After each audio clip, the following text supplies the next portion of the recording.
Salut tout le monde, bonjour, bonsoir, j'espère que vous allez bien. Alors on va parler d'un sujet, je vais essayer de répondre à une question qu'on me pose très souvent, que j'ai pas évoquée si je me trompe pas, c'est le mariage interreligieux. Qu'est-ce que j'en pense? Je vais vous donner ma pensée. Je sais que ma pensée ne sera pas en accord avec beaucoup, mais avant de commencer et vous expliquer ce que je pense, faut savoir un truc.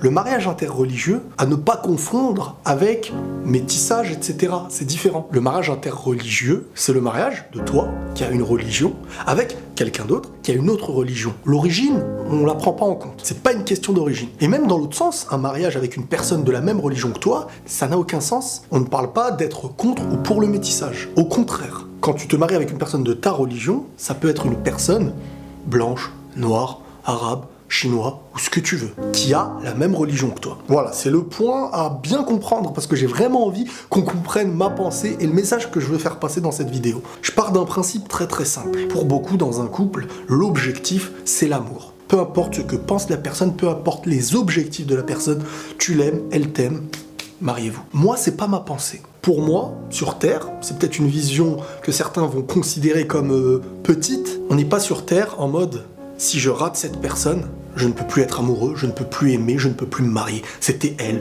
ou rien. » J'ai pas cette vision. Maintenant, quand t'es avec quelqu'un et que tu construis avec, là, tu dois te faire comprendre et tu dois faire grandir en toi et en ton cœur cet amour et te dire que c'est avec cette personne que tu veux vivre et que tu veux finir ta vie. C'est quand tu es avec que tu construis et que tu dois faire en sorte que ce soit l'unique. Mais avant d'être avec quelqu'un, tu ne peux pas te dire « bon bah j'ai aimé cette fille-là, je ne peux plus avancer ». Faut pas être esclave non plus de son sentiment. Parce qu'en étant esclave de son sentiment, on oublie beaucoup de raisons. Et la raison nous réveille très souvent et ça donne des situations où des gens sont en couple et qui du jour au lendemain disent « ouais mais en fait on peut pas se marier parce que ceci, parce qu'elle est comme ça, parce que je suis comme ça ». Donc en fait, qu'est-ce que vous avez fait ensemble? Vous étiez ensemble pourquoi? Il y a des bases à prendre en compte de toi à toi et de l'autre à l'autre. Et ensuite de toi à l'autre et de l'autre à toi. Pour moi, le mariage interreligieux, c'est pas quelque chose que moi, en tout cas, je voudrais. Pour moi, hein, je parle que pour moi. Pourquoi? Parce que pour moi, la religion, c'est quelque chose que tu as choisi. Je ne parle pas d'une couleur de peau, c'est pour ça que je fais la distinction au début. La couleur de peau, ton origine, tu l'as pas choisie. Tu es né comme ça. Ta religion, c'est ce que tu choisis. C'est ta raison de vivre sur Terre. La croyance, pour toi, tu es sur Terre pour telle raison. Il y a le paradis et l'enfer, vous visez, voilà, ta vie a selon toi un sens, et je parle voilà pour les croyants, hein, ceux qui ne sont pas croyants qui viennent après m'expliquer certaines choses et tout ça. Là je parle de certaines choses, ceux qui sont, je dis pas que vous devez être d'accord, mais la personne qui croit clairement en sa religion et qui est sa ligne directrice, pour moi, doit se mettre avec quelqu'un qui a cette vision de la vie. Parce que, premièrement, vous visez un paradis en commun. Parce qu'en plus de ce paradis, on va parler sur Terre, il y a une éducation, vous allez peut-être avoir des enfants. La meilleure manière d'être bien ensemble, c'est de se comprendre dans les codes, dans la manière d'être. Pour certains qui se refusent au métissage, c'est pour ces raisons-là, en fait, qu'ils se refusent au métissage. Mais quand les deux d'une origine différente, ont pour ligne conductrice cette religion, elle en devient l'argument de celui qui est contre le métissage, car en fait ce qui vous différencie n'est plus l'élément qui va vous mettre en difficulté. La règle va être pour les deux personnes qui sont croyantes et qui ont la même religion, leur ligne conductrice. Après, chacun a le droit de penser comme il veut, chacun a le droit de, pour lui, de choisir ce qu'il a envie. Moi, là où je suis contre, c'est dans le fait d'imposer.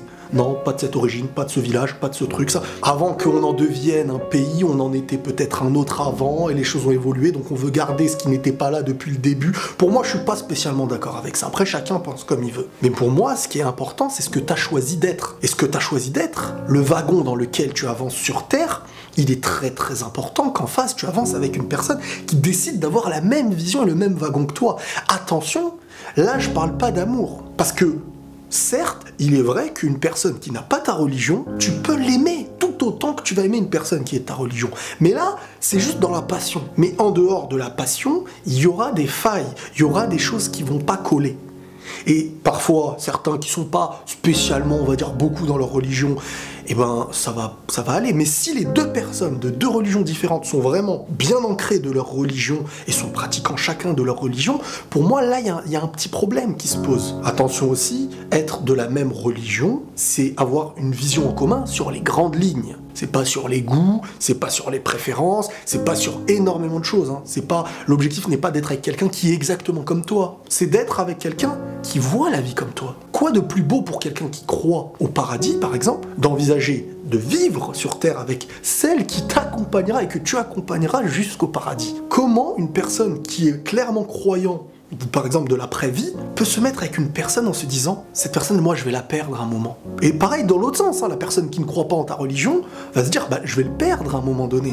On n'avance pas vers la même chose. On est tous frères en humanité. Ça ne veut pas dire que tu ne dois pas avoir d'amis qui ne sont pas de ta religion, que tu ne dois pas avoir... Attention, ne me faites pas dire ce que j'ai pas dit. Je parle de se marier, de vivre en commun, de partager les choses les plus intimes ensemble, d'éduquer des enfants ensemble, d'avancer et de mourir presque ensemble. C'est différent. L'amitié, chacun a une vie. Ces amis-là vont se marier, tu vas te marier, vous faites chacun votre vie tout en étant un peu de la même famille, entre guillemets, que vous avez choisi d'être. Tu peux aimer vraiment des gens qui sont différents de toi, mais là je parle de faire ta vie de couple. Le couple, pour moi, c'est deux personnes qui ne font qu'un. Et pour ne faire réellement qu'un, ils ne doivent pas penser de la même chose, ils ne doivent pas aimer la même chose, mais ils doivent avoir dans le cœur un choix en commun de cette existence sur Terre. Je dirais la même chose pour les personnes qui ne sont même pas religieux. Après, ne me faites pas dire ce que j'ai pas dit. Des gens de la même religion peuvent se disputer, peuvent divorcer, peuvent mal s'entendre. Tu peux mieux t'entendre avec quelqu'un qui n'est peut-être pas de ta religion. Mais moi, je parle de deux personnes qui ont tout pour avancer ensemble, parce que je le vois venir, l'argument « moi, je suis avec quelqu'un qui n'a pas la même religion que moi, nous sommes ensemble, nous connaissons quelqu'un qui vit avec une personne de la même religion, qui ne sont plus ensemble. » Et des arguments comme ça, c'est pas des arguments valables. C'est tout simplement « moi, je m'entends mieux, eux ne s'entendent pas mieux. » Mais moi, je parle quelque chose de plus profond.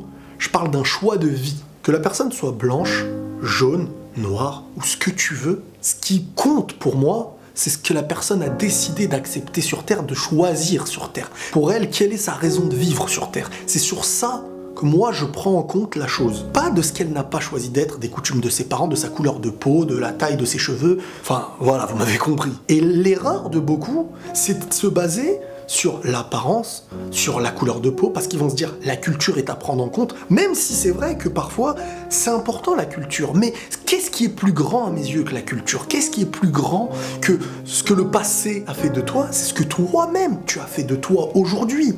Et si ce que tu as fait de toi et ce que tu as choisi est la même chose que ce que l'autre a pu choisir en face, ce n'est ni votre culture ni votre couleur de peau, surtout quand vous grandissez dans le même pays en fait. La seule ligne vraie et conductrice qui vous accompagnera de votre vie à l'après-vie, c'est pas votre culture, c'est pas votre couleur de peau. Certains veulent faire grandir des cultures, certains veulent faire grandir une race, une couleur de peau, enfin quand je dis race, voilà, vous m'avez compris, c'est pas un truc pour dénigrer. Et moi, ce qui est le plus important, c'est d'être en accord dans le choix de ma vie. Dans le choix de mon existence. Pour moi, c'est sur ça que je serai récompensé. C'est sur ça que je vise l'après-vie. Et je veux quelqu'un en face qui ait cette même vision. Pas quelqu'un qui se base sur ce qui n'aura pas de récompense, ce qui n'aura pas de compréhension sur sa vie, qui comprendra d'où elle vient, mais sans savoir réellement où elle va. Et là, je sais que beaucoup vont ne pas forcément être d'accord, mais hein, on est sur les pensées de Riles et c'est mes pensées, tout simplement. Donc voilà les amis, j'espère avoir dit tout ce que je voulais dire. Peut-être qu'au vu des commentaires, il y aura peut-être une vidéo pour traiter d'une vidéo avec vos commentaires pour mieux comprendre ce que je voulais dire. Parfois c'est intéressant quand le sujet est assez profond. Donc voilà, on se tient au courant pour la prochaine fois. Prenez tous soin de vous les amis et la paix sur vous.